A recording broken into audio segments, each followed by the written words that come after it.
All right, so let me give you a very quick review about the practice exam number 3.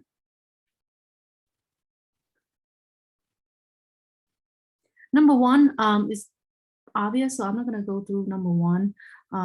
Let me talk about a little bit about number 2. Right.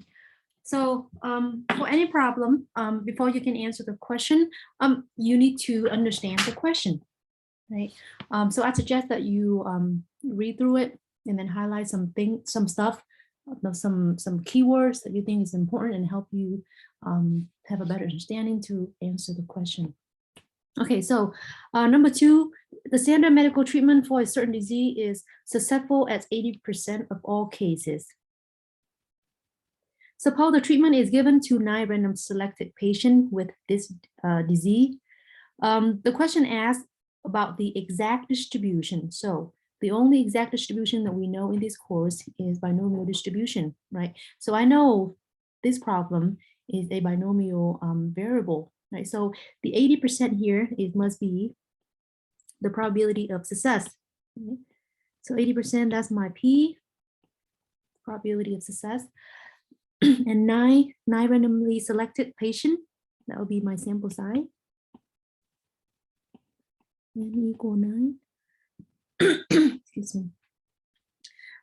So the exact distribution formula is binomial n comma p. Right? In this case, n is 9, p is 0.8. So pretty simple, straightforward. For part B is asking for the expected value. How many successes will we expect to see in the random sample of 9 patients? So on my slide on chapter 14, I show you how to calculate the expected value and the formula for expected value for binomial distribution. So it's E of x. E of x is mean expected of some variable, in this case variable x, okay, is equal to the true mean mu equal to the mean of the count distribution. When I say count distribution, I meant binomial distribution. Okay, count distribution, exact distribution, it means the same thing, right? It means binomial in this case. So it's n times p, so 9 times 0.8 equals 7.2 patients. Now you don't, for the expected values, you don't route it. Whatever it come out, just leave it as is. I know it's weird, like how could we have 7.2 people, right? It doesn't make sense, but it just rule expected value, we just leave it as is, right? And make sure don't forget your units. Okay. That's my answer. See, what is the probability that at least 8 out of these 9 patients will result in a success? So at least 8. Remember, this is count. So if it helps you, usually for me, when my first time took this course, what for the count distribution, I like to put on the number line. Okay, so start with 0 all the way to 9, because we have sample size of 9, right? So 0, 1, 2, 3, 4, 5, 6, 7, 8, 9. 5, 6, 7. Maybe I'll go out a little bit. 9 here. So this is 8. Right. At least 8. So 8 and more, right? 8 and more. So it's count. I only care about what? I only care about 8 and 9, right? At least 8, so 8 or more. So that means P of x is greater equal to 8 is equal to P of x equal 8 plus P of x equal 9. Remember, it's count distribution. We only care about the integer. We don't care about what's between, unlike continuous random variable, right? So apply the formula. On the exam, I do want you to show me everything. You don't have to show me how, well, you need to show me this part right here, but you don't have to show me how you calculate it out, right? This part and then the answer next. You don't have to show me a whole lot. In class, I show you how to use Google Sheet to calculate the binomial distribution. I'll do it again. Okay, once I'm done with all this, I'll show you how to calculate the binomial distribution on Google Sheet and calculator too. Okay. So suppose we randomly selected 90 patients. Now we have 90 patients instead of 9, and the distribution is still binomial.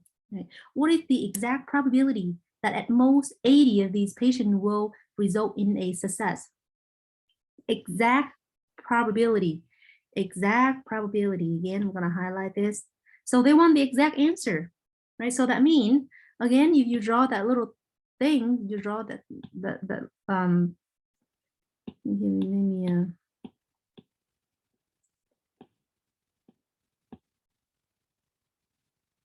so well, no, it's just too much from 1 to 90. I don't think I want to do that. So from 1 to 9, from 0 to 90, at most 80. So from 0 up to 80, right? So P of X is less than or equal to 80. It's actually equal to P of X equal to 0 plus P of X equal 1 plus P of X equal 2, all the way to P of X equal 80.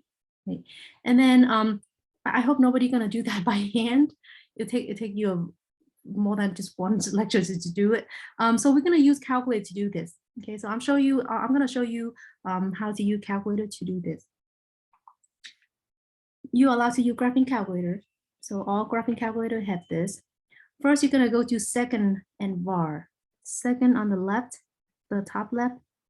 Second var, it will take you to distribution. And if you go down on your calculator, just press the down arrow, you see binomial PDF and binomial PDF and binomial CDF. Binomial PDF is for the exact value. Binomial CDF is for the cumulative. C stands for cumulative. So CDF is cumulative density function. PDF is probability density function. Right? So I want the exact. I'm going to show you how to do exact. I want an exact 8. And then plus the exact 9, right? P of X equal 8 plus P of X equal 9. Go back to problem C, I believe. Is NPX, I believe, NPX. So N here is 9, my sample size, comma. X is A, exact 8 out of 9, right? The NPX, so P first. Let me go delete 0.8, probably success is 0.8, comma 8, and then enter. So 0.301, so 0.320. Right? This is what I have here, 0.320, right? And then 9, and then P of X equal 9. You can go back to second var and go distribution, all that over again. I'm going to go second entry, the second enter. It'll take me back to the original, and I'm just going to delete that. Maybe I'll go here, delete the 8 here. I'm going to replace with a 9, enter. 0.1342. That's also what we have. Right, and then which is equal, and then you add them all up, equal to 0.4362. For D, for part D, at most 80, at most 80. So they calculate. So on your calculator, it's always calculate from the left, cumulative, right? So always go from left to right. So here's we got lucky, right? Because we want from left to right as well. So on your calculator, all you have to do is binomial again, so second entry. I don't want to go to second vars. I'm going to delete some stuff here. The sample size now is 90. And then my probability says still the same. Oh, actually, I cannot use this. I had to use binomial CDF, right? So let me clear that. So second vars, I still have to go back there. And then go down to binomial CDF. So the sample size 90, probability of success is 0.8. Then I want at most 80, cumulative all the way to 80. Enter, so that's 0.9914, which is what, yep, this is what we have. This is what we have.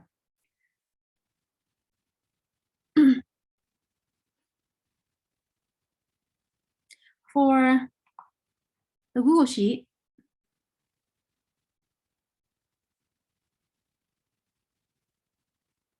maybe I'll get a new one here. Let's go to a random one. All right, so equal, just click on random cells here. Come on.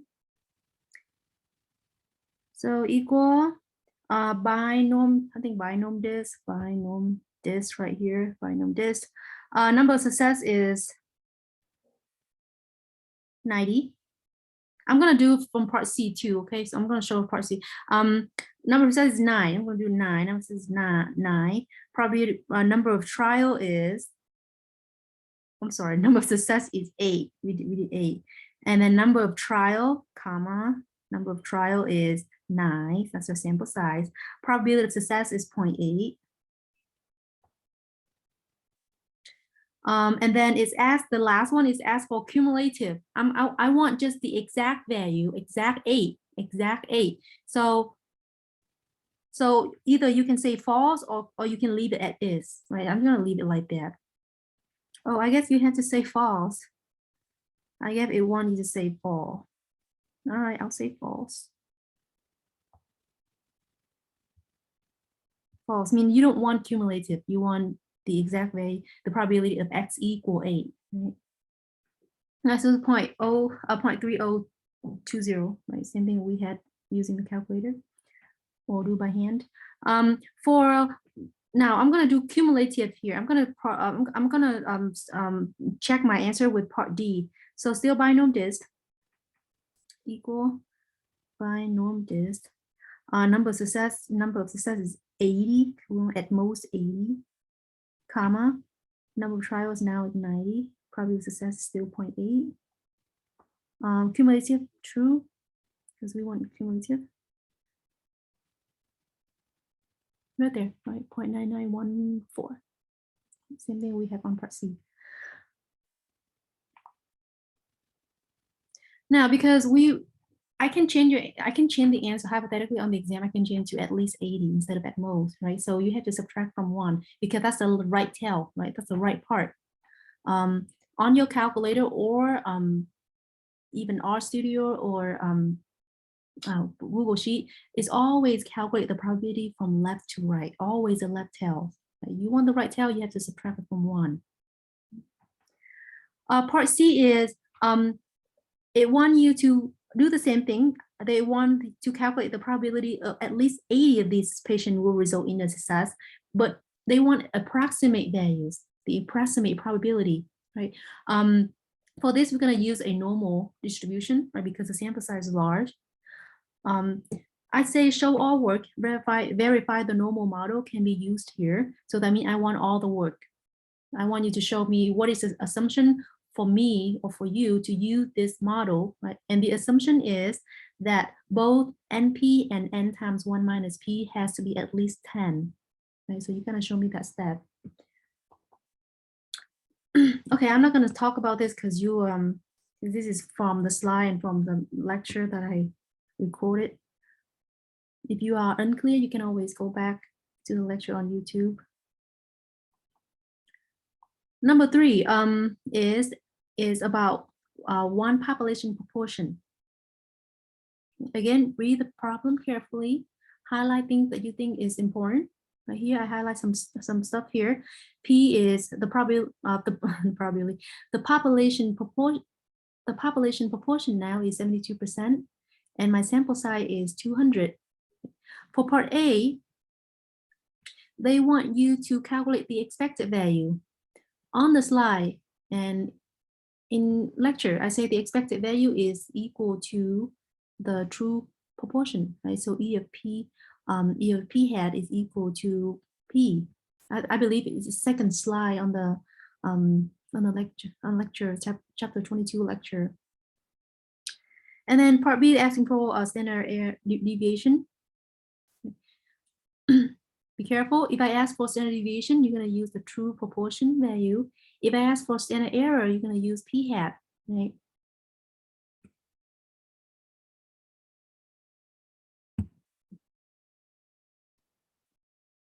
For part C, it's asking you for what condition regarding the sample size that allow to use the approximate normal distribution.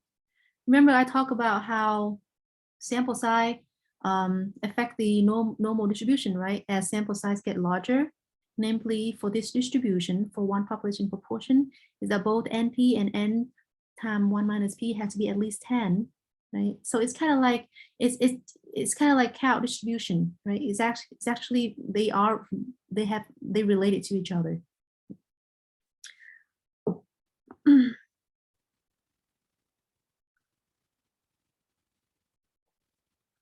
For part D, well, estimate the population proportion, that's easy. For second part, the what value would correctly complete this statements.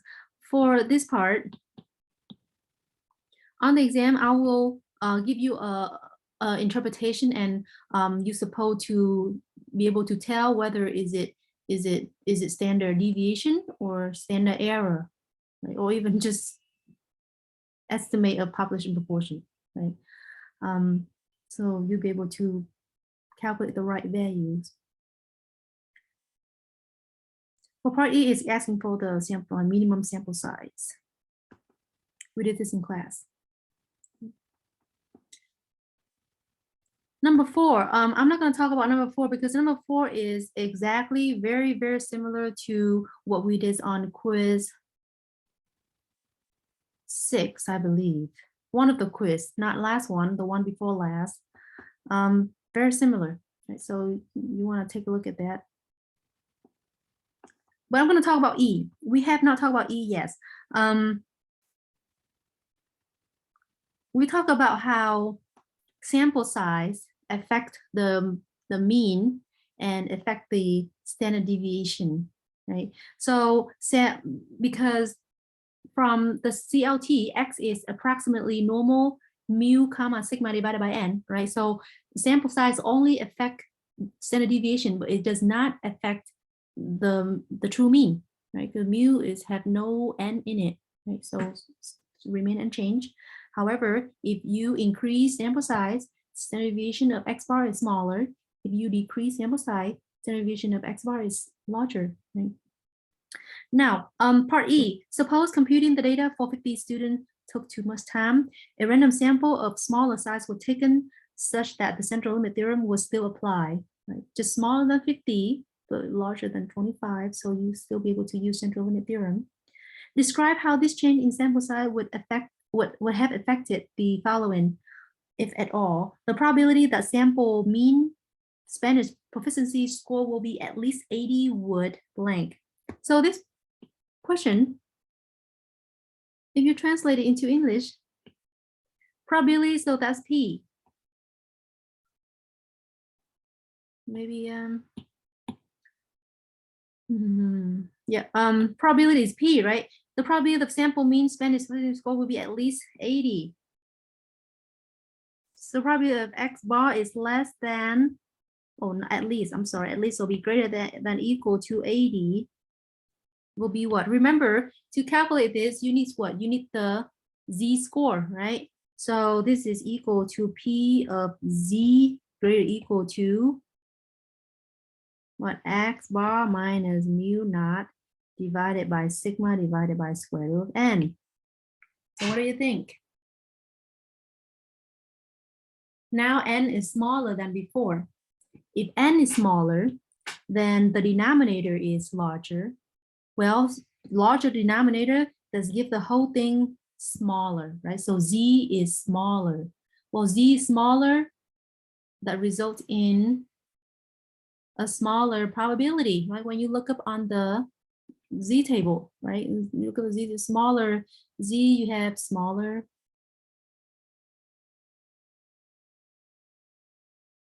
area.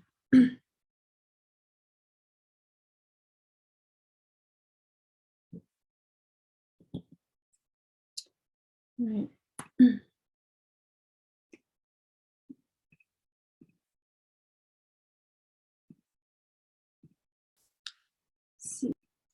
So the overall probability will be smaller, right?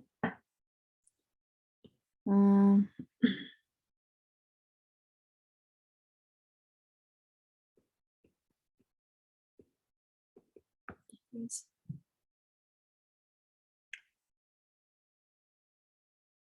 right, number 5 is about one population proportion. I'm sorry, one population mean. Again, we talk about in class, when you construct a confidence interval, the estimate is always in the middle, right? And then the two sides will be the margin error, that's your wiggle room, right? So if I don't give you X bar or I don't give you P hat, but I give you the confidence interval, you still can be able to figure out the X bar or P hat, right? By just average out the confidence interval, okay? Same thing, if I don't give you the margin error, but I give you a confidence interval, you can also calculate the margin of error using the confidence interval. It just, so again, since X bar plus minus margin of error, so that means X bar is the point in the middle. If you go left a little bit, that'll be the lower bound, right? So that's be my lower bound of confidence interval. If you go to the right at the same distance, that'll be your upper bound, like a plus minus margin of error, right? So this right here, that's your margin of error.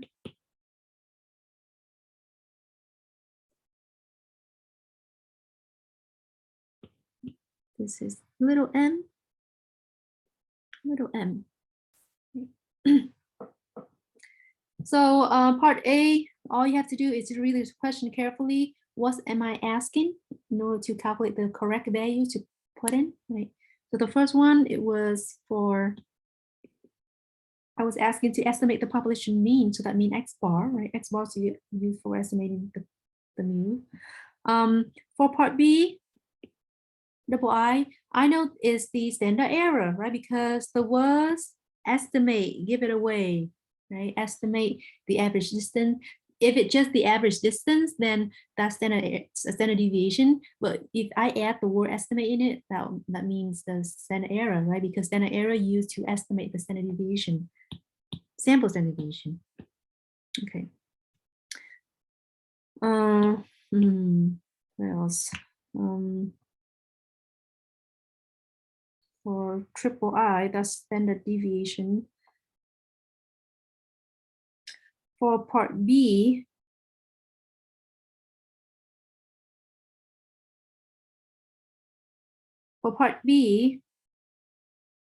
I'll let you figure it out. It is wrong, but I'll let you figure it out what it is. Okay, I'll let you figure it out what it is. For part C, we'll talk about this in class, so I'm not going to go over that. Number 6 is pair mean, right?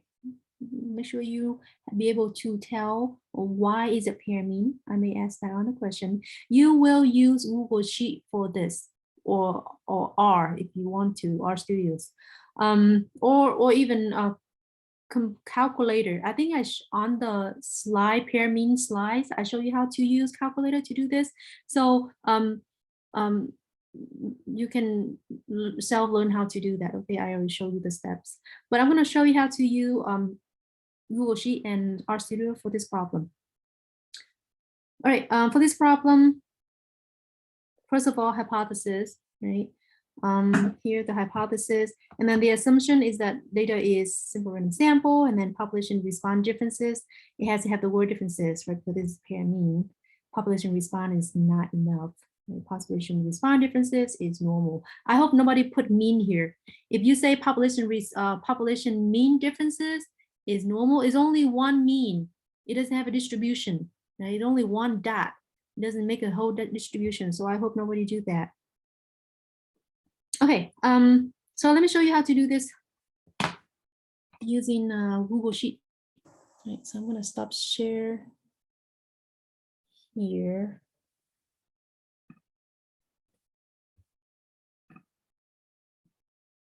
All right, so click on here's the data. Click on that little blue line.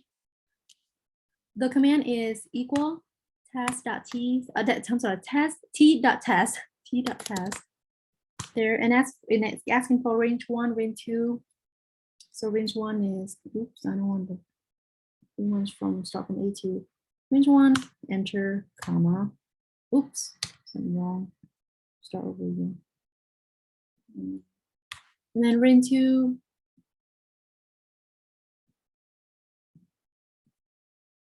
done. Range 2. And then tails, it is one tail, right? Because mu d is greater than 0. So 1. If it's 2 tail, then you put 2. Type is going to be number 1, always number 1 for pair. And then equal. Now, the answer is, remember what I said, on Google Sheet or any software, it'll give you the left tail, always cumulative from left to right. So it gives you the left tail. We want the right tail because mu d is greater than 0, right? So we're going to say equal 1 minus that, right? So there you go. So probability is 0.986, which is huge. Okay. All right. So now our studios. Let me stop share this and I'll share it again. Our studio. Okay. I messed up our studio yesterday.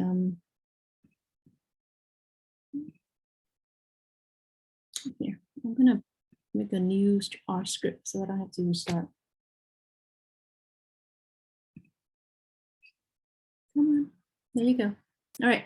First, you have to import the import the data first. So import is here from Excel.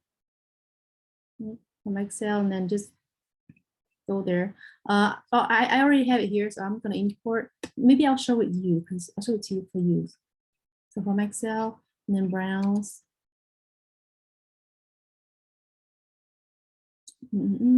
Lecture 22. No, that was 20. And then T cell. This one, I believe. All right, import. There you go. All right, show you up here. Again, for me, I don't like using the console. So I'm gonna copy that. Just go down here. So the name is, I'll name it again. I'll just name T cell. And then run command, enter to run right there, T cell. And if you want to view T cell, say view T cell right there. Beautiful, same thing, right? Just different name. Okay, so t-test. So t dot test, pretty much the same like in the Google Sheet. Up T cell.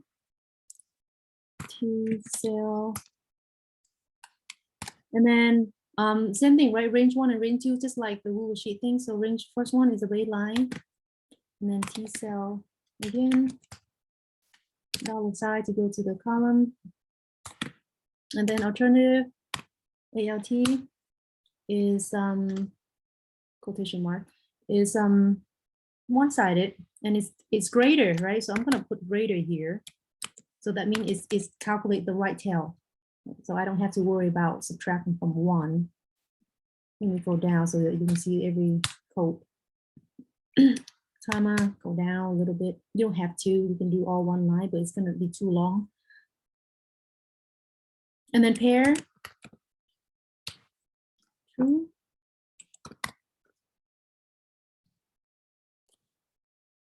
I think it's true. And then maybe I want to see confident interval, so I'm going to see confident interval 0.95. Right there, up here. Right there, the p-value is here, 0.9817, same thing that we had in Google Sheet, right? So we failed to reject. Which just makes sense. Look at the 95% counter interval. It go from negative to infinity. It's some big value, so they put infinity here. But the main point is that it go from negative to positive, right? So that means it go through zero. Mu d equals 0, right? So we fail to reject H naught. Okay. Okay. So that's it. On the exam, you are allowed to use the Z table. Pull up the Z table. Pull up your stat help card and Google Sheet or R Studio from your computer, okay, to use for your exams. You will have on the pair mean problem. You will have to use Google Sheet or R or calculator if you prefer. Right, you will have to use technology for that question.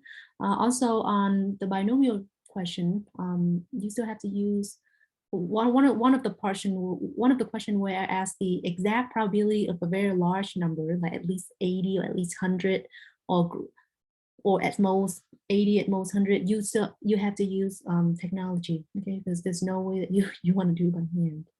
All right. Okay. I will send out an email probably Sunday night regarding about the exam 3. Good luck. Study hard, but don't stress out too much. I'll see you on Tuesday. Bye-bye.